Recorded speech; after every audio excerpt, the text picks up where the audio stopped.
Mu video iyi tikupasirani kucheza kwa Lea Malekano ndi Joyce Banda pamene ankacheza pa wireless ya Times kuuzana ziwiri zitatu. Joyce Banda kuyankhapo mafunso amene Amalawi ochuluka anali nawo. Ndikhonza kukusimikizirani pano kuti mu video iyi mupindula kwambiri chifukwa pali mafunso amphamvu amene Joyce Banda wayankha, pali ziganizo zamphamvu zimene Joyce Banda wapereka kuti zitakhala kuti zachitidwa dziko la Malawi likhonza kutukuka. Watikumbutsa zinthu ziwiri zitatu zimene zinali beta mu nthawi yakamuzo, mu nthawi ya Bakili Molozi komanso mu nthawi ya Bingo, ngakhale mu nthawi yake. Walankhulapo zabwino zokhuzana ndi mtsogoleri wa dziko onse kuphatikizapo Lazarus Makathi Chakwera komanso Arthur Peter Mutharika. Ndisakutereni nthawi, tamveserani zonse zimene walankhula Lea Malekano ndi Joyce Banda. Is your boy. Munali mtsogoleri mmodzi oyamba kuwapatsa mafuno abwino a Mutharika atapambana chisankho chija chimene Amalawi anakaponya voti pa 16 Seputembala. Tinene kuti chifukwa chani inu munali patsogolo kukhala mtsogoleri woyambirira kuti inu you have moved on so fast like that? Ineyo ndine munthu wankhawa. Nkhawa zanga ndimene lili zikoli, ndipo nkhawa zanga ndimene akudusa mwa Malawi. Ndiye maganizo anga ine nthawi zino ndikuganiza kuti na munthu aliyense amene ali mtsogoleri wa nzeru zake, chifukwa choti akuganiza za Malawi ayenera kuvomera msanga. Amalawi apanga chisankho, Amalawi asankha mmodzi, ena achayenera kuvomera. Ndiponso osati kuvomera kokha koma nkuyang'anano kuti sopano kodi ine pamene zatere ndipange chani mwansanga kuthandizira dziko langali. Ndi mmene ndinachitira ineyo. Mmene ndinachita chonchicha tasuntha paja kwakhala inauguration a president Professor Arthur Peter Mutharika alumbira. Ine napitiriza ntchito zanga zija ndimadyesana zija moti kuyambira time manager kuzafika lero which is 3 months ndasegula ma center ena 4 odyeserana. Number 1. Number 2, mwinaso munamva ma medium kuti ku America andisankha mpando umene amautchula kuti Global Fairness Initiative, umene chairman wache woyamba pamene ankachita establish organization anali former President Bill Clinton. Bungwe limene lili maiko 22. Ndiye zinangoziona kuti sopano Mulungu ngati wapereka so izi, ineyo nditengeso izi ndizione kuti kodi izi zithandiza bwanji kuti kuno kwathu ku Malawi. Ifo kuponena zoona Lea kapena inu mukuonera mwina dziko lathu lili pa mavuto. Dziko kuvuta kwa chuma kuli dziko lonse lapansi, koma ifeyo ngakhale ndi maneighbors athu ifeyo tili pa mavuto oposa. Chifukwa cha chimenecho ndiye kuti ndi udindo wa wina aliyense amene ali mtsogoleri kuthamanga kupanga kamene angapange kothandizira dzikoli. Kotero kuti uko kwandisankhako ine ndavomera kuti ndikhala global chair, koma kodi ku Malawi ndi anena kuti tikubwera kumweko. Moti mume abwera kunuko. Fo ine chimene ku Malawi kuno andiuze kuti kodi ine ndikuthamanga dziko lapansi chifukwa kuti zili maiko 22 Global Fairness Initiative. Kodi kuno kwathu ku Malawi dziko langa lipindula bwanji? Ine zimene ndimakonda panopo ndizodyesana, kuphunzitsa ana skulu, makamaka makoleji komanso kuthandiza azimayi anzanga. Iwo ngati angabwere kuzandithandiza chifukwa Global Fairness Initiative imayang'ana kulimba pa ujeni poverty eradication komanso workers osati aja makhala members affiliated ku ILO through unions, koma lower level ngati amene amagwira ntchito m'mizi aja. Kodi amasamala ndani, kodi amadandaula ndani kuti anthu amene akugwira ntchito m'mizimu akwasamala ndani. Ndiye that is one of their objectives. Ndiye ineyo zimenezo kodi ku Malawi kuno ndingapange chani kuthandizira President Peter Mutharika akamayendesa zikolo, ine mwandeka ndingapange chani kuthandiza Malawi anzanga. Mwina pamenepo pamene mwalankhulapo kuti inuyo chidwi chanu chimakhala kuyang'ana Malawi kuti tikonze Malawi, koma peto kumayankhulako statement yofunikira kwambiri kuti kufuna kuona kuti mtsogoleri akutere ine ndingatani. Mwina kumbali yothandizirako dziko kuti mwina pena pakasamwa kuti yayi bwanji apa titatere sinangatonse tikufuna Malawi atakhala opambana.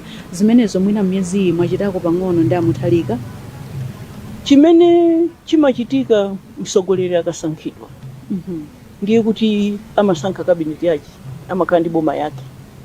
Zimakhalanso ni professional kuti iwe mtsogoleri wakale ndiye ukuchulupoke your nose uzikalowerera mmene muja kwambiri until and unless ajali boma ajakufunsa.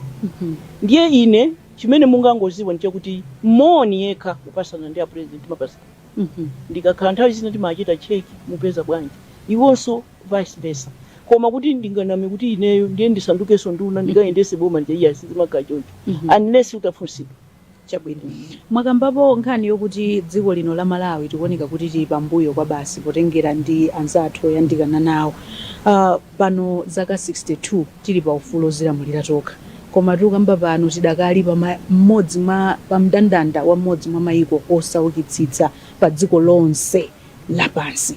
Mwina vuto kwenikweni ku Malawi kwathu kuno mukuona kuti ndi chani? Ine ndikuona ngati kuti kumene tikuchokera kumbuyo kucha anzathu ena anali ndi resources, natural resources zimene zimabweresera ndalama m'mayiko mucha. Ndipereke chisanzo ngati Zambia ali ndi kopa ndipo pano akupezanso zina, pano akuchita mine even cement akupanga zimene zija. Apart from everything else, dziko kuti lilemere ndi forex, zolowa ndi zotuluka. Inu kayesi munapange gain, koma azinzanga amene ndakhala ndikuphunzitsana nawo business ndimauza kuti kumayang'anisisa zolowa ndi zotuluka. Zolowa zizichuluka zotuluka zizichepa. So pano kwathu kuno zaka zambiri takhala tikungodalira ulimi, ndi kuti tikalima ndiye tikagulisa kunja ndiye zibwere. And then unfortunately ndiye crop yoti timayikhulupirira kwambiri inali 4 ya eka. Zina zonse kuzisiya. Ndimakuuza ni nthawi zonse nkhani ya sabola. Pakali pano sabola we can sell amene timamaliza seasoning alimi akulandira 22,000 kwacha pa kilo imodzi. Zimene zimachitika kuti anthu sakulima mokwanira. Funso lokuti ine ndikufunsa ni kapena ine mundifunse ine ndilonena kuti chifukwa chani anthu sakulima mokwanira. Mwina ni mavuto ndiye kuti boma iyenera kuyikapo mtima pa extension service kwathandizira anthu kuziwa kuti tisalunjike pa fodya pokha, koma kapena tilunjikeso pa sabola, kapena tilunjikeso pa soya beans, kapena tilunjike ndiye mbewu zonse zija kunja kwa anthu amazifuna kwambiri. Koma ndi kuyankha mfunso lanu mukunena kuti ndi chifukwa chani takhala ngati tikusalira. Ndi funso limene tonse timafunsa even amene tinali atsogoleri.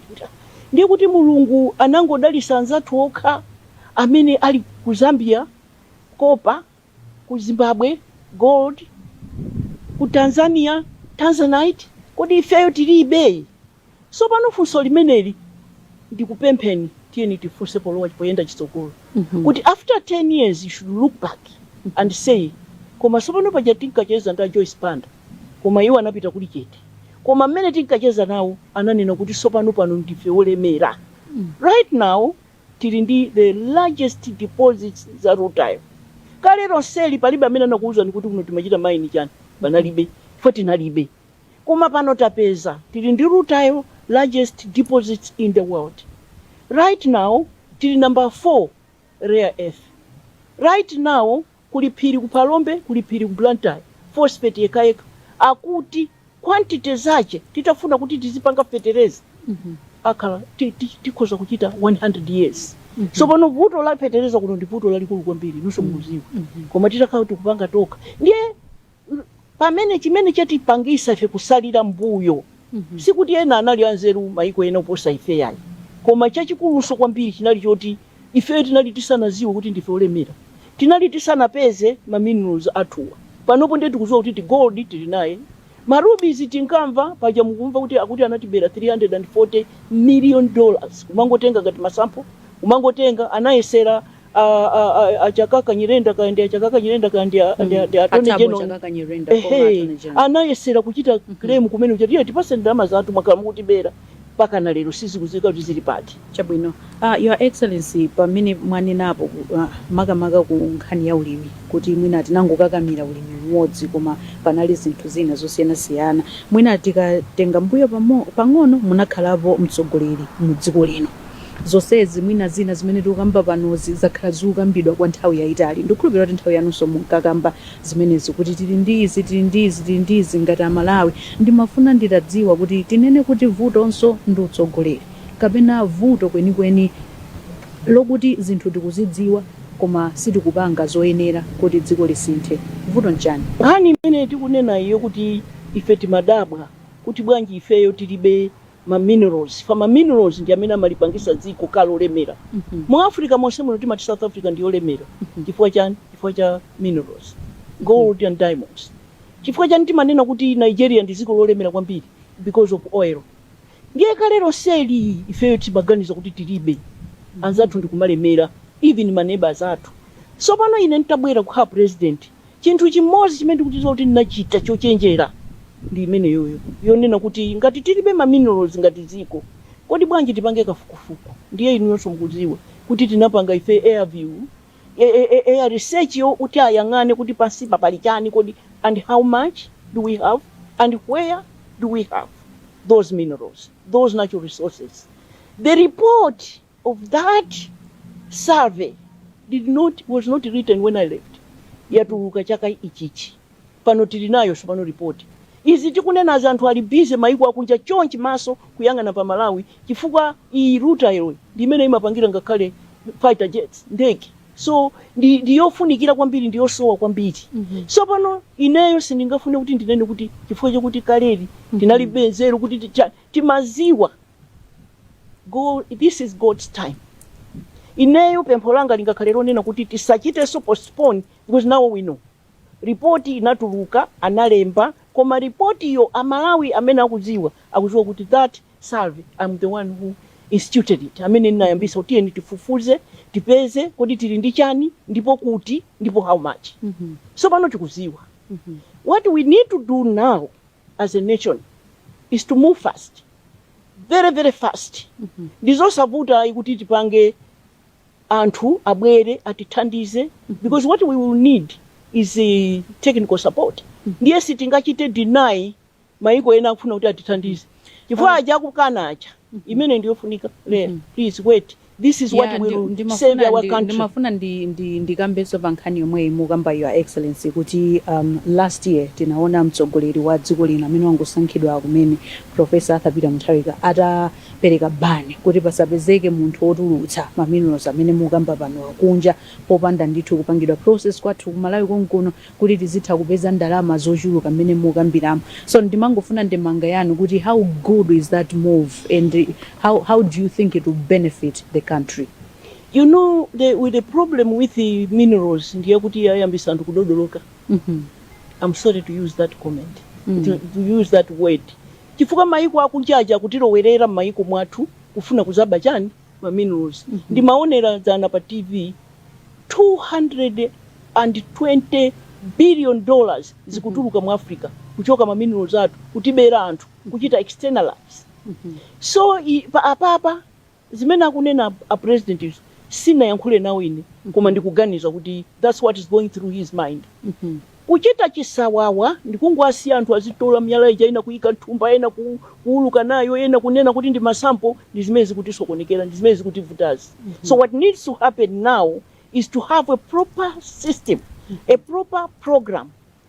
Chimene titafune ngati Amalawi ngakhale imene mukunena kuti value addition ndiye yofunikira kwambiri koma sitipanga ifeyo because we don't have the expertise. Tifunabe anzathu akunja kuti atithandize pamenepo sizitheka kuti asabwere wina aliyese. Ndiye ifeyo choti chimene I'm hoping is that we are already engaging them, we are already talking to those that can come and help us with the expertise. Do you know what is going on in Africa? Tikuchita na ujeni ukadioli kwambiri because chitana njomba chifukwa changa si panopo Ibrahim Traore akuchuka kuti akukaniza azungu kutenga ma minerals kutani. Ndiye ife enafe akuchita expect kuti aliyense akane. If I had my way is to agree with President Mutharika to say tisatumize ma raw minerals chifukwa titaya resources chifukwa by adding value tikuchita create zinchito.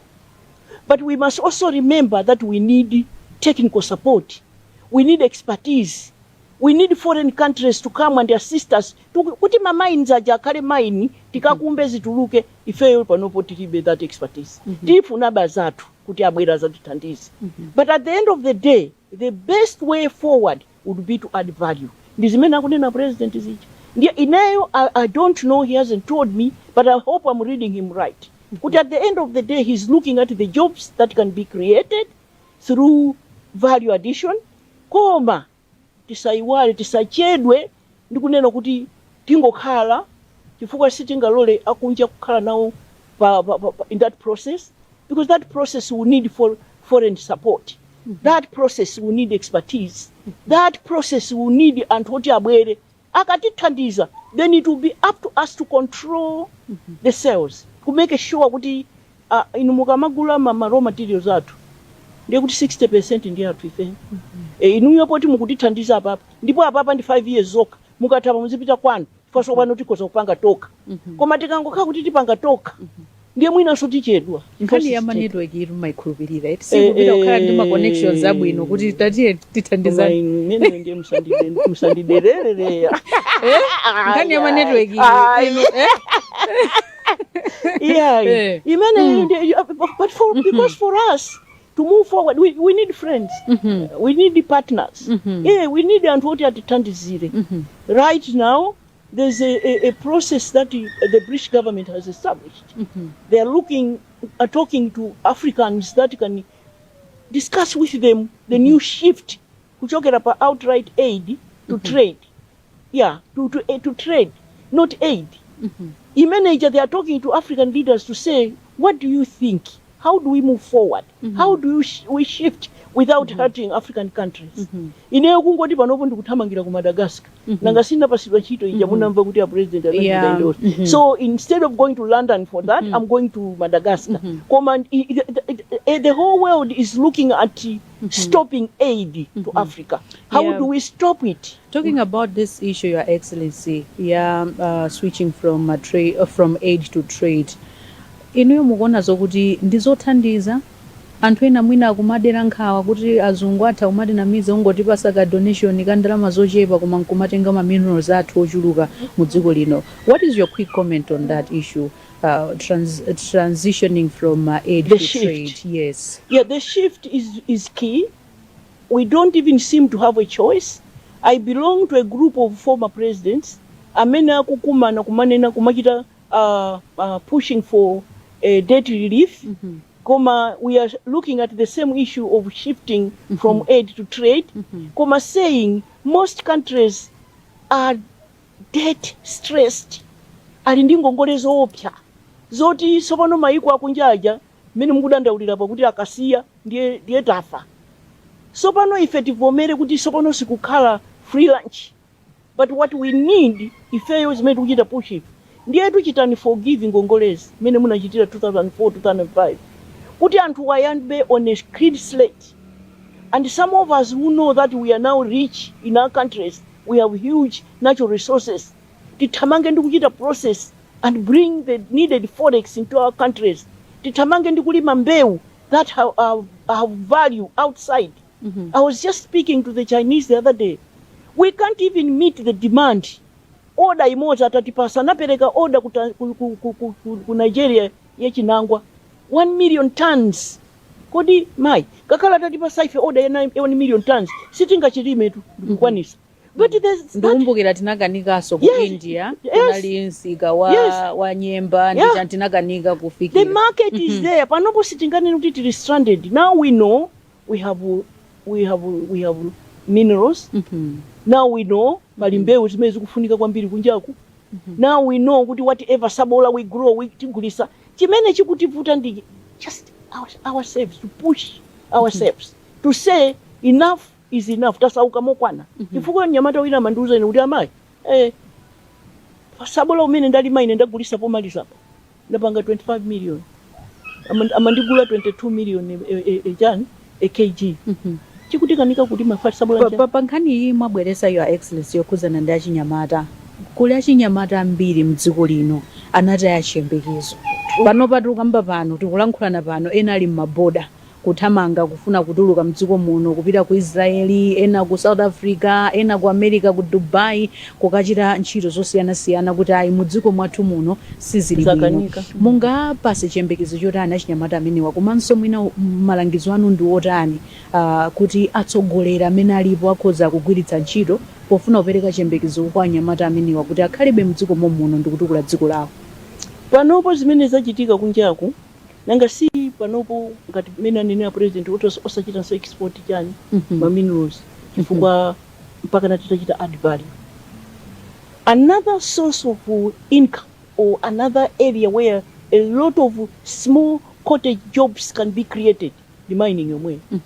So what other countries have done is while the government is looking at value addition and so on, there is also the small scale miners.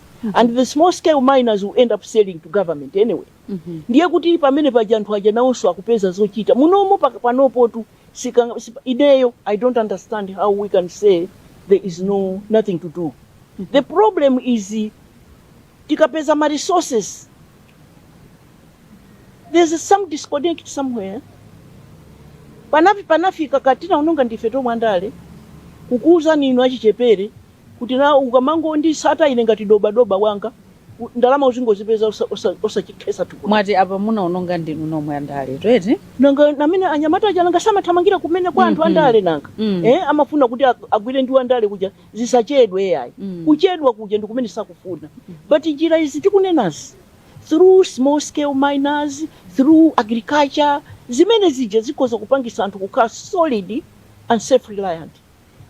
We just have to shift the mind that nothing will come easy, that we need to work. So ine ndimakumbukira kuti kamuzu atabwera amati chuma chili mthaka kulima indiye ndimakumbukira goganga kuti kodi bwanja kuti kakamiza kugwira chito chochi. Ife tikuzikulima tinazowera kalekale. It must be us knocking that into our minds, because at the end of the day panazafika poti aliyesa amagwira chito, aliyesa amalima, palibe amene amasewera, aliyesa amadziwa kuti ndikati ndisakese tukuta sindipeza zili m'Baibulotu. Si aliyesa zadya tukuta lake. Pamene papa mongodutsirapo pang'ono za anthu andaliwa kunja kuno ndikukhulupiraso lumene tikucheza mwena kuti yayi matonongera dziko ndinu nomwe anthu andale mumalankhula bwino chonchi koma mukakhala Bomamo mwina zimavuta mukulankhula bwino twaka mfundo tuzogwirika apa. Ine ndikufuna kulowa Boma. Ndi zimene ndikufuna nokufunsa apo kuti munali Boma munalamulirapo dziko lino ziwiri zitatu tinazona zina nde zina ena nkumati anachitadi maiwa koma zina ndi zina mwina zimaponyekapo sizingalephere. Zaka ziwiri nakachita zingati. Your Excellency, were you 100%? No, palibe munthu amene 100% even there amamuuza amanena kuti she's good but she's too much. Sana afuse ili ndokulifusa ine ndendofuna amangu aseveresa mayani ndendofuna ndilifuse kuti koma mwina zikatere zimapezeka zokuti zalakwika motere ababa siti kuyandikira ku kampeni ndi nthawi yabwinobwino tungocheza bwinobwino timafuna motozi zonadi zenizeni kuti mwina anthu andale amalakwitsa bati kuti mwina so dziko lisamatukuke ndi chofunika kuchita ndi chiti. Ineyo ndisakunamizeni aleya ndale zimene tinapanga ife ndi zimene zikupanga pano zikusiyana tu. Nanga si ife zathu zinali zija zoti anthu azimayi women's league palibe amakulipira palibe samakupasa makobiri kuchipani shuma pita sauli ndi chiyembekezo ndikalandira makobiri. Kodi lero ungamuita nezimayi wachipani ukhala naye mpaka na madzulo ndiye umusiya zipita opanda kalikonse ukufuna chipani chokuchifuna aso kuchifuna. So things have shifted. It has been commercialized. Anthu akufuna akamabwera kundale akuganiza kuti ndikapezako chani ndikodi ndalama ndikapeza zingati. So pano ngati ndikufuna kusatira aleya kapena Joyce Banda kuti pamene pajali ndi nyono yabwidobwido ndani ndiye bola aleya ndi anthu athamangira kwa aleya, because at the end of the day we have ourselves created a situation where timapereka ndalama ndife. So pano as a result kumene kuli ndalama zochuluka ndi kumeneko ndiye kuti ineyo ndinu aleya ndi ine tonse tili mundale inu mundichitira mwano kwambiri anyamata aja ndi akumapa sidoma kundiyeze kwanje zijatu mkutimba zija. Yes, we are exploiting those children. I will tell you that last year about June, July, somebody actually confessed ina anandituma kunzuzu kuti ndikakapa Joyce Banda ndienda semphana nawo sinapezi sinakuuzani zimene ndiye atafika kunzuzu kuja ine ndinafika kumene ndinapeza kuti mvula yambiri nangu auza my husband atiye tizipita kwathu tisakhale pano ulendo kunkhata kuchita council meeting ichi ajadikirani ku ground koka ndikhapa kucha zimenezo ndi zimene zikuonena zimene ndikunena kuti tikuononga chifasi pano wina ina ndikhapi kundala kwa chani that is where the problem is zofuna kupwetekana zofuna kutana zofuna kukolana so pano what that does is that you may have the capacity to turn around this nation.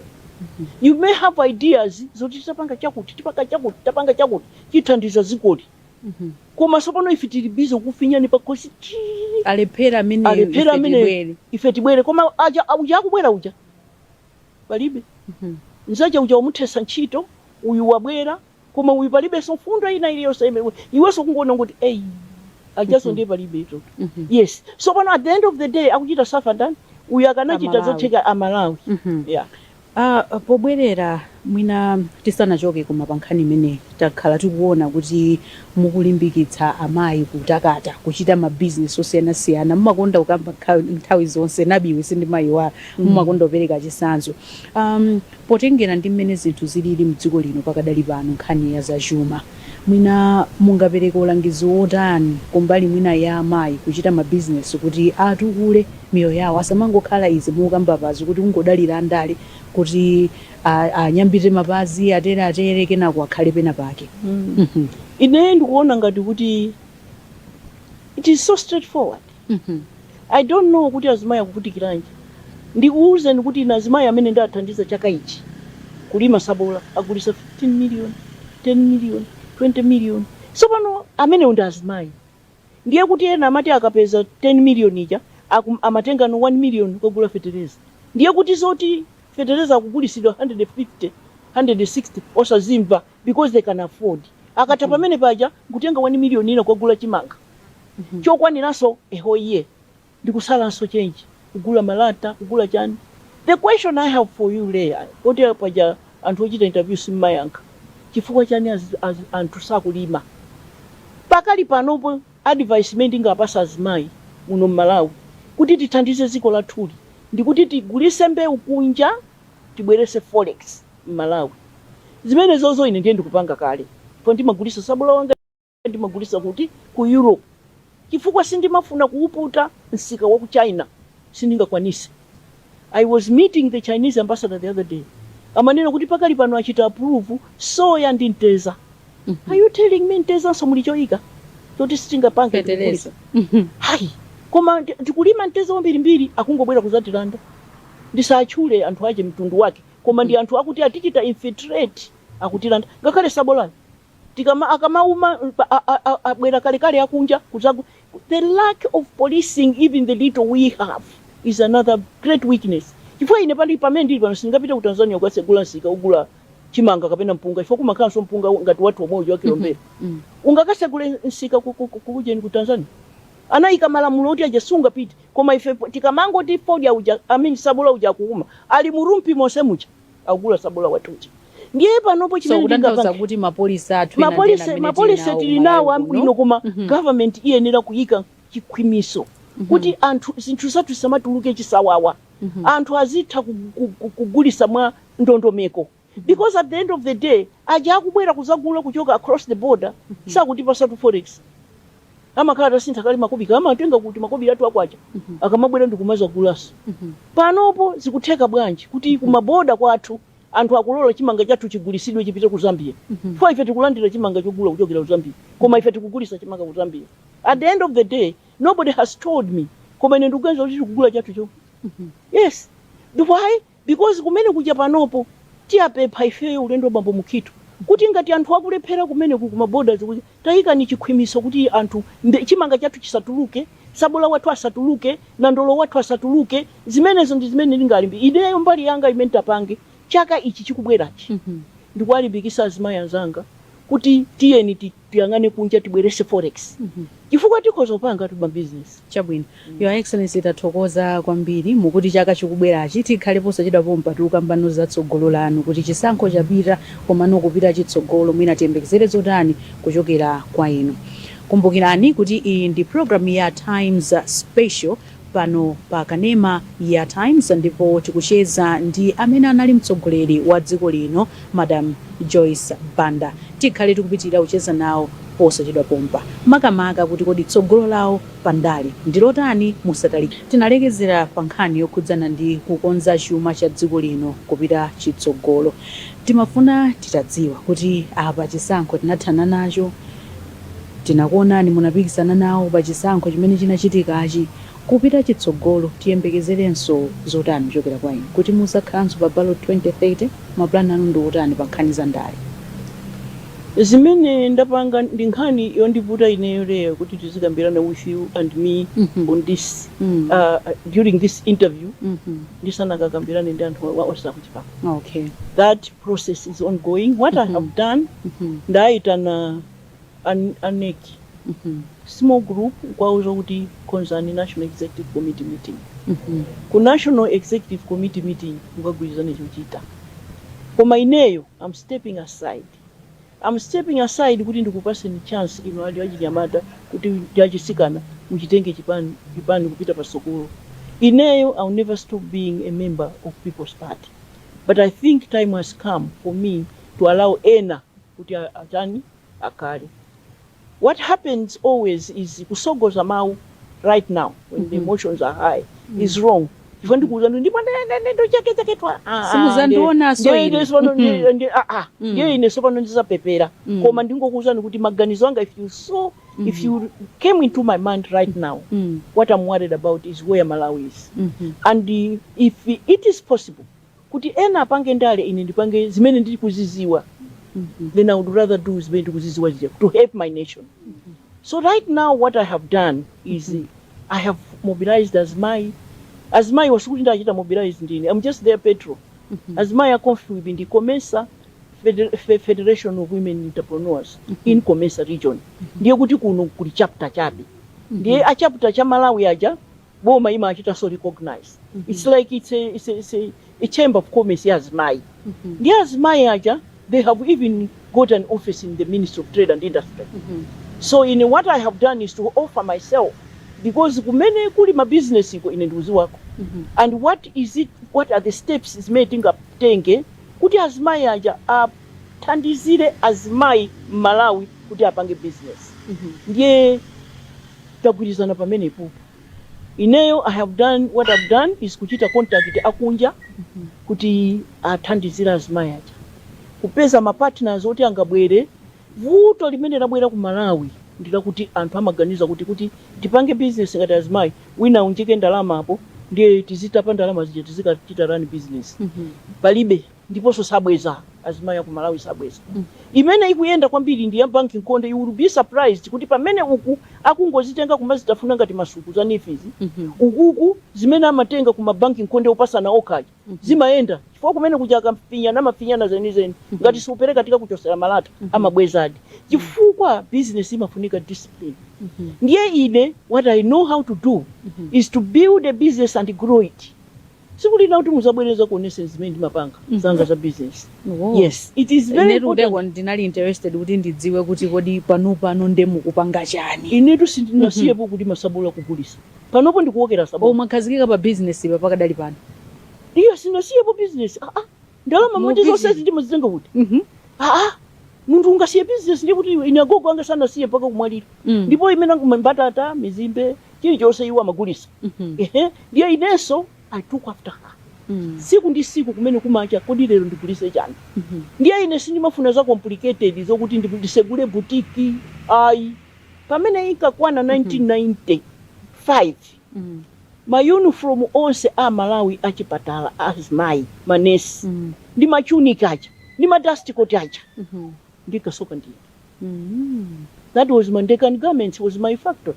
It was the largest industrial garment manufacturing unit owned by a woman. ndiye mabizinesi ena onse ambiriwa ndapanga koma panopo ine ndikudziwa kuti imene ingagwire kuno ku Malawi pakali pano yachakudya ndiponso yolima ndiponso yochita export. Chabwino.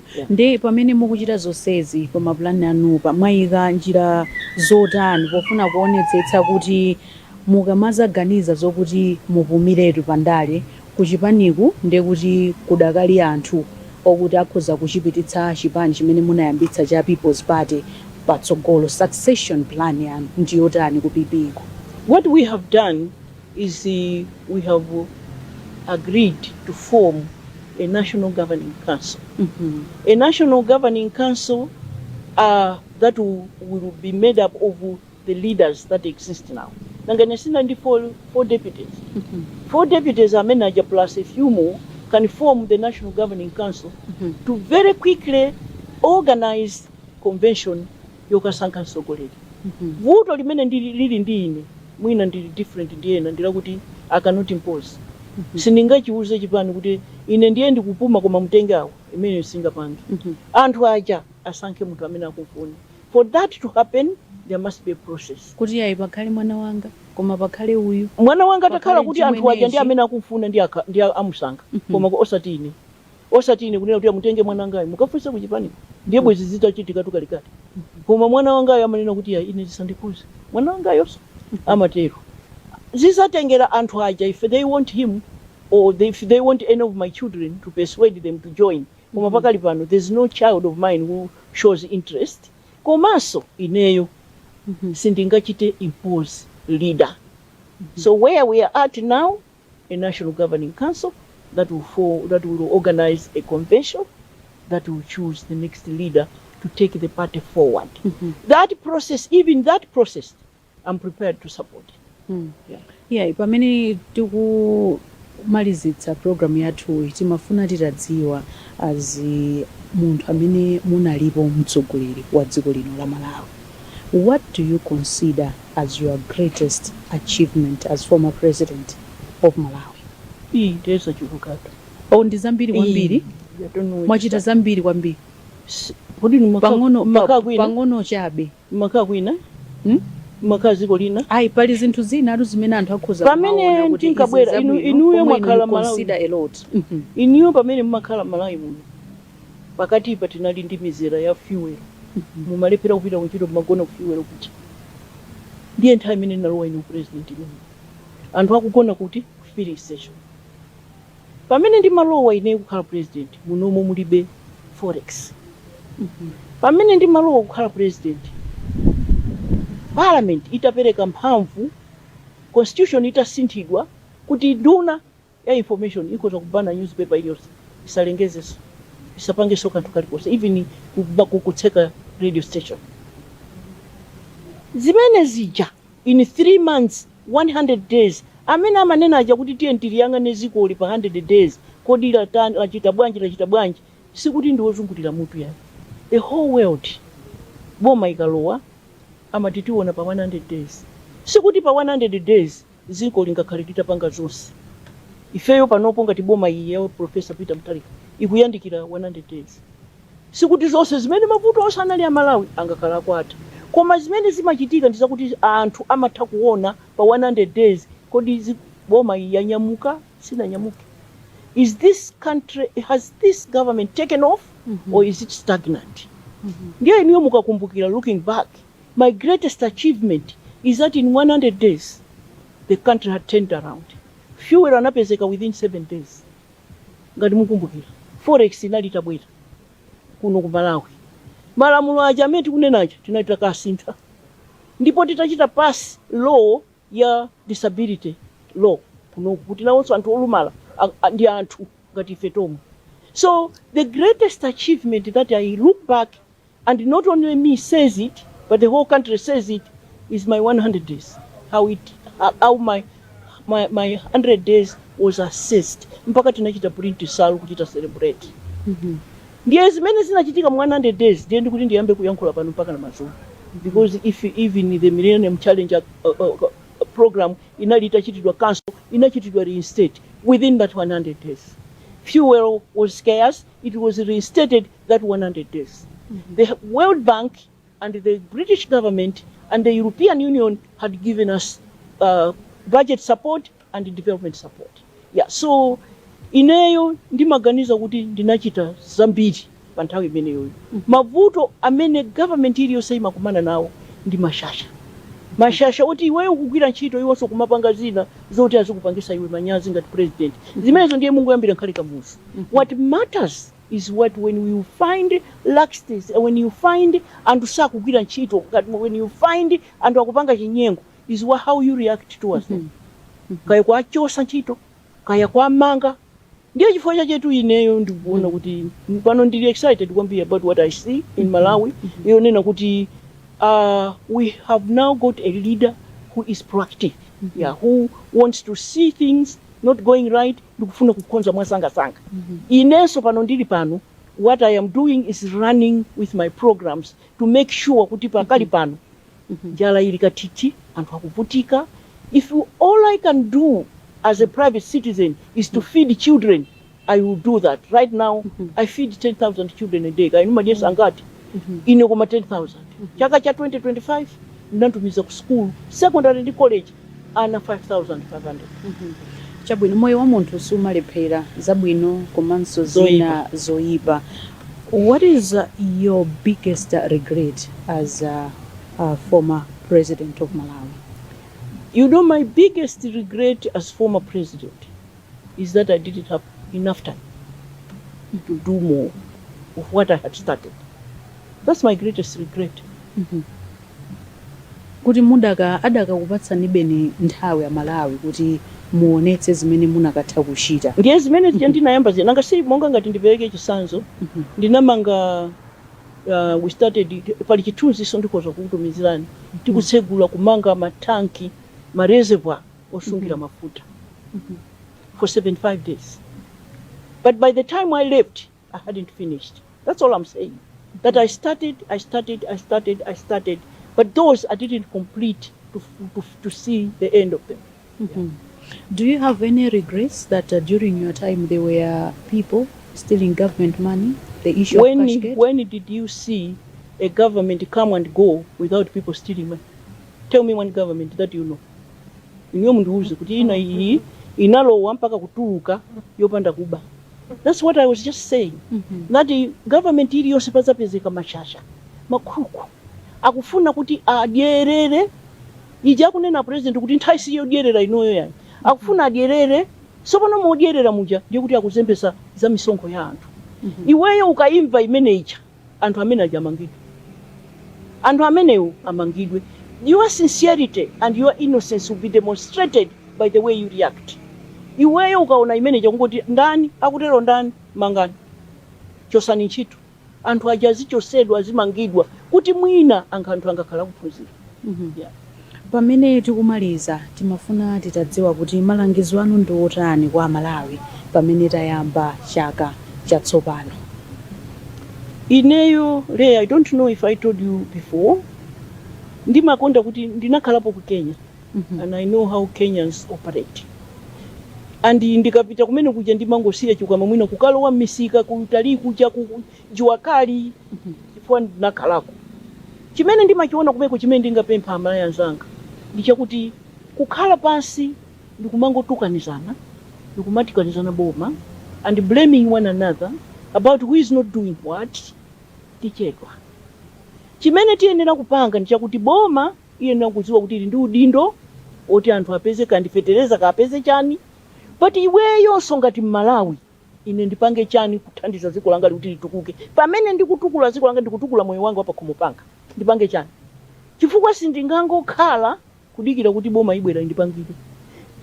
Tikadikira zimenezo ndiye kuti dziko ili likhala pompa.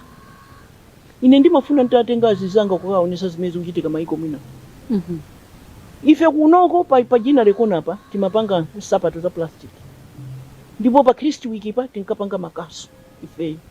Ndipo pa kumakata akuti tinkapanga mabode abasi. Tikupanga so. Ndipo ineyo ndinkatenga ma container ansalu kukasiya pa nzuzu ndi mashopu pamene paja. A David White.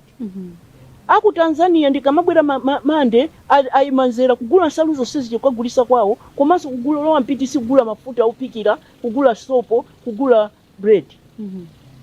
Lero zikuchitika choncho. Anzathu mmene tikuteromo, anzathu aja ndi middle income nation now. Chinatiruma ndi chani ke? What happened to us? So for us to turn that around, kukenya ndikunena kuja. Amati ukwakutukwa na boma ija, si kupanga zakuti sikuti ine ndikwalesa amalala kuti asalalate yayi. Achite mmene amalala tilangati akuganiza kuti kulala taso kuti tandiza. Achite zimenezo koma ndipemphe kuti ali tenti zitamanga, tenti zitakata. Tenti zitamanga. Tenti zitamanga, aliyense azitamanga. Kumene kuja kukenya kuja ngakhale inuyo mmene muliri apa panchito. Bwezi muli ndi side ujeni business. Palibe munthu amangodalira kupita ku office. Office ingakupase chani. Ingakupase zonse zimene ukufuna. Ndiye kuti tikamapanga chonchicha koma tikutukula naso. Ndiye kuti inu pamene mukugulisa sopo, ine ndikugulisa chimanga, inu mukagulisa sopo mundigula chimanga. Ineso ndikagula zanga. Can we find a way of circulating the little money that we have? In the process, can some of us seriously look at exporting? For exporting sipanga boma ya. And if it is not government that is going to export, it is you and I. And if we bring forex into this country, it means Malawi develops. And if we don't engage ourselves in business and in money creation and money circulation, basi tuzikolito. Ndiye basi zingotukaniza ntenti zitukanizana. Your Excellency, munatifotokozera nkati mwa program muyi kuti mumalankhulana ndithu ndi amuthalika ndipo ubale wanu uli bwino kwa basi ndipo atakuyitanani kuti pena ndi pena kupereka ulangizi inu ndithu mukhoza kupita ndipo mutha kukambirana mwabwino chifukwa chokuti maso anu kwambiri ali kuona dziko la Malawi litatukuka. Given a chance kuti you have been called by His Excellency Professor Kapita Muthalika kuti mupereke upangiri dziko limene lilili komanso kupita chitsogolo tingatani mukamphindi kochepa chabe mukhoza kukamba zotani. Zimenezo zomwafunsazo sizingachitike. Na amene ndimaziwira sizingachitike kuti sogoleri wina ndiye uzidalira sogoleri wina. Zimenezo zimachitika. Unless there is a disaster ngati mina anatitanira if time ija ine da president Muzi mazi atayenda anthu atafa. Tipange bwanji aya ine ndikamanga uku ine ndikamanga uku. Koma assuming kuti zimene mukufunsa zikoza kuchitika. I think what I would say is speed. I would just advise to say a president tamange. Chifukwa anayamba bwino ndipo akuchita bwino. Koma aliyense wamene muja amene akwathandiza president nayenso kumanga zilimbe kuthamanga. Chifukwa munthu mmodzi sungapange. Iweyo ukakhala president Boma muja umadalira nduna. Nduna iliyonse kuzindikira kuti ina andipasa udindo wanji andipasa industry. Kodi ku industry kozi kuyenda sizi kuyenda. Ichi sopano sindikudziwa kuti a president Professor Kapita Muthalika amagwira bwanji chito kwa sanakale abwana anga koma akulu wawo may his soul rest in peace anali abwana anga. Ndiye chimene ndikudziwa chimene amachita iwaji ukamangoti mama akwera should I do this? Mama akwera should I do this? Amakuza kuti you want me to do your job? You want me to do your job? Ndiye umathamanga kukapeza issue ija ndikuyipezera solution ndikulemba report your excellency have found this challenge and I think that's the way we can solve it and this is what I've done going forward. Good. That's all you get. And amakuza so kuti ngati utapalamule pena pake I will back you. Go ahead and work. So I don't know kuti awamagwira ntchito bwanji koma zimene zija ndimaona ngati ife ndiye timakhala no excited. Including Professor Peter Muthalika ife tonse tinali uje tinali nduna za Professor Bingwa Muthalika may he so rest in peace. Ndiye tonse amene nduna mukukumbukira kuti inu ma journalist mpaka na matichita assess mu Daily Times uyu wapeza 7 uyu wapeza 6 uyu wapeza 5 ndiye kumapikisana ndi zimene tisazatuluke kuti ndapeza 0 ni fact ine poyambirira wina nandilemba 0 nakuya nazo kwambiri ndipo namuza kuti unaiwala 1 ukuku undipase 10 kwa 10 yes ndiye kenaka nazatuluka 7 because I work day and night. Yes, so that is my appeal. That nduna zija suti ine ndingazira mulera. So izizoma abanga assess mmene akugwirira ntchito it's very important. It's very good. It's very important. Ife kwa ife ineyo ndikuona ngati zinali zabwino. Chifukwa ndiye kuti ministry yesankatamanga to do the best because we had a boss who helped us, who allowed us, who opened space for us and we didn't want to take advantage of that opportunity. Before akuchita reshuffle ndani muntu wake. So, but at the end of the day, you were very proud when he said to you, I'm so pleased with your work. Good. Aja watu akuti ito eti ineyo ngati foreign minister, aja wakuti akuzandichita interview eti akuti ife Malawi tajana ukayankhe zimene kufuna akakuya abwere kwa ineyo. Yeah. So he went knowing that I can be independent and I can be solid, I can represent my country and I can tell people the truth, because akakhala offended apita kwa boss wanga knows about this. So that kind of support which I believe even this cabinet is getting, but my appeal then would be to the ministers who have been ministered to run. Yeah, to run because of the situation the country is in. We don't have the luxury of time. Chabwino ifetu tikuthokozeni kwa basi your excellency kuti munatilola ife at times kuti tikhoza kubwera mu chaka chatsopano 2026 kuti tikhoza kucheza nanu pa zinthu zina ndi zina zothandiza kupitisa dziko lathuli patsogolo. Kwambiri kuthokoza kwambiri nuso. Happy New Year. Happy New Year. Thank you very much. Omunso ndimene tamalizira kucheza kwathu ndi yemwe anali mtsogoleri wa dziko lino la Malawi, Madam Joyce Banda, kucheza nawo pa nkhani zosiyanasiyana mmene dziko likuyendera kupita chitsogolo tingachite motani, komanso kukamba za tsogolo lawo pandale kuti tiyembekezere zotani ngati Malawi kumbali ya tsogolo lawo pandale. Omo ndimo mmene achezera Leah Malekano limodzi ndi president wakale amene sanangokhala president wamba chabe koma walimbikisanso Amalawi kuti anthu akhale otakataka pa ground. Iyeyo wabwerezanso zinthu zimene akudziziwa bwino kulimbikisa Amalawi makamaka amayi pa nkhani yokhuzana ndi business. Walirirapo zinthu zingapo zimene zikanakhala beta zikanabwerera. Kodi ino chiganizo chanu ndi chotani? Lola ndidziwe m'ma comments. It's your boy Sam Mavita.